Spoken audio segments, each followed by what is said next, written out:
Bismillahirrahmanirrahim. Selamat siang, selamat sore, ataupun selamat malam dimanapun Anda berada. Semoga Anda selalu diberikan kesehatan baik secara jasmani ataupun rohani.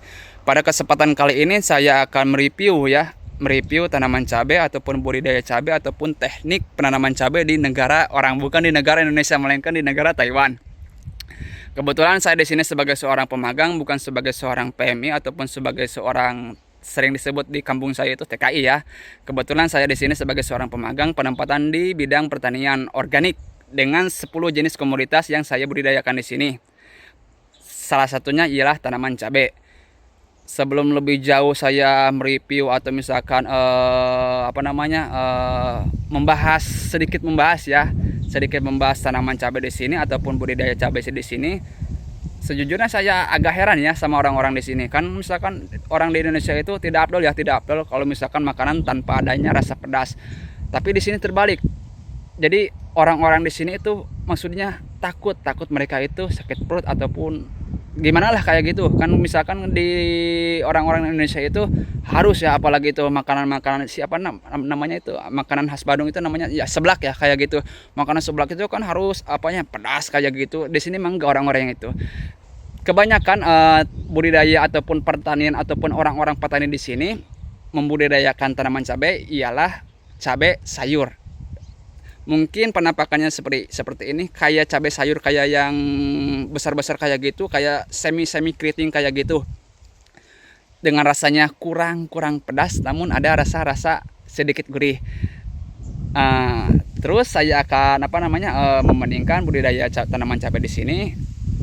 Tapi ada yang unik ataupun unik ya sistem penanaman cabai di sini.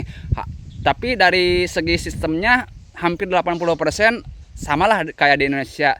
Tapi ada yang mengganjal di hati saya, kan saya sebagai seorang petani sama seperti di sini di negara Indonesia, saya sebagai seorang petani dari tahun 2020 dengan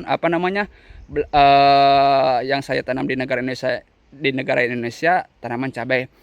Yang menjadi pembeda itu di sini ialah pemasangan mulsa. Pemasangan mulsa di sini kan di negara Indonesia itu harus ada bambu ataupun bambu, terus penjepit di sampingnya ataupun kayu intinya untuk penjepit kayak mulsa. Di sini mah tidak perlu. Saya akan review. Jadi seperti ini ya guys, penampakan tanaman cabai di negara Taiwan. Populasi di lahan ini lebih dari 6.000 tanaman cabai dengan umur tanaman 2 hari setelah tanam. Jadi seperti ini ya guys, penampakan cabai di sini. Sama seperti di negara kita. Dengan varietas cabai sayur ya. TM lah kalau di daerah kita itu. Kebanyakan di kampung saya itu disebutnya TM.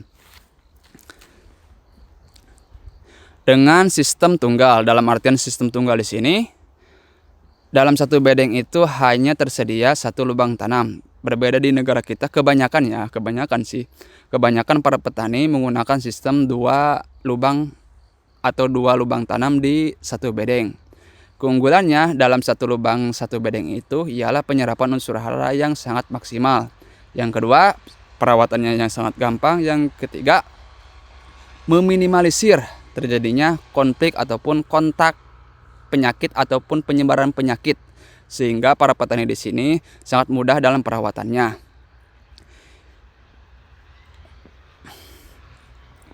Dengan jarak tanam antara tanaman 1 ke tanaman 2 dengan panjang 1 meter dan lebar 1,20 meter dan tinggi parit 30 dan lebar parit 40 cm. Yang menjadi unik ya di negara ini ialah pemasangan mulsa. Kalau menurut saya ya pribadi, pemasangan mulsa di sini tidak memerlukan alat ataupun bahan ya. Kan di negara kita itu kebanyakan para petani itu menggunakan alat ya ataupun bahan, contohnya seperti bambu, kayu, besi ataupun sebagainya untuk menjepit mulsa. Berbeda di negara ini, mereka itu menggunakan, saya itu sama mereka diajari itu menggunakan tanah ya, menggunakan tanah untuk menjepit mulsa. Jadi seperti ini ya guys penampakannya. Tanah ini diambil bukan dari parit, tapi diambil dari bawah tanah sehingga terjadinya cekungan.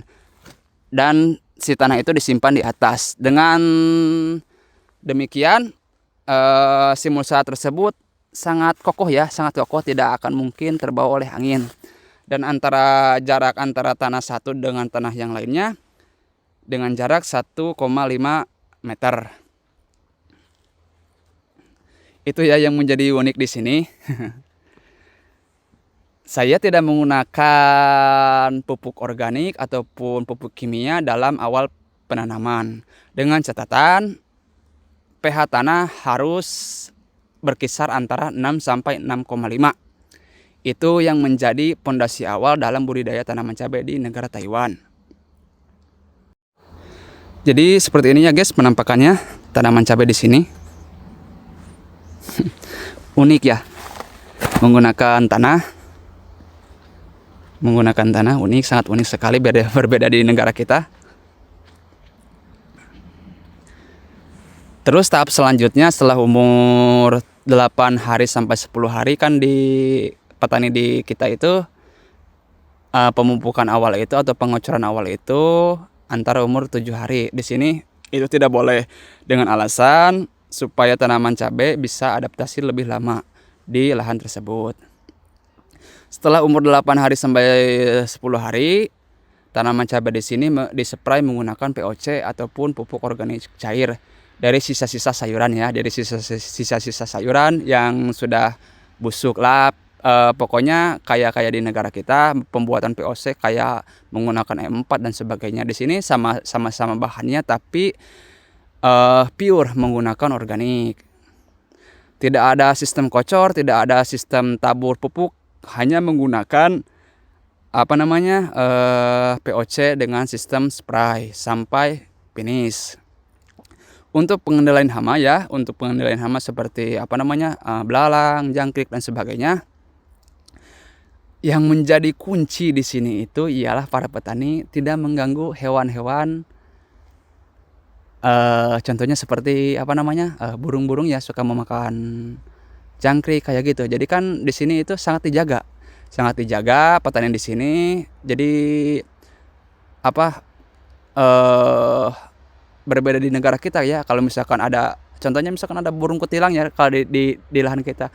Kebanyakan kayak petani di negara kita itu kan pasti menembak ataupun gimana lah kayak gitu. Di sini itu paling dijaga itu masalah hewan-hewan contohnya seperti burung. Jadi untuk meminimalisir terjadinya hama itu ya menggunakan menggunakan burung tersebut. Jadi tidak memerlukan modal-modal yang cukup banyak ya. Tidak ada yang spesial di sini pertanian di sini. Tapi yang menjadi kunci pertanian di sini di Jepang sama di Taiwan itu ialah menjaga lahan. Menjaga lahan tidak diracuni oleh pupuk kimia ataupun tidak diusik hewan-hewannya. Sebenarnya hewan itu sangat membantu ya di dalam dunia pertanian. Contohnya misalkan burung, pemakan ulat, jangkrik dan sebagainya. Yang kedua cacing, di sini kan sangat dijaga sehingga para petani tidak harus membeli obat-obatan ataupun bahan kimia untuk mengendalikan hama di lahan-lahan pertaniannya. Jadi seperti ini ya guys penampakan tanaman cabai. Ini video pertama saya di akun saya. Untuk kelanjutannya video saya akan upload keseharian saya ataupun pembelajaran saya yang didapatkan di sini. Saya akan share terus berbagi pengalaman dan berbagi cerita dengan saya.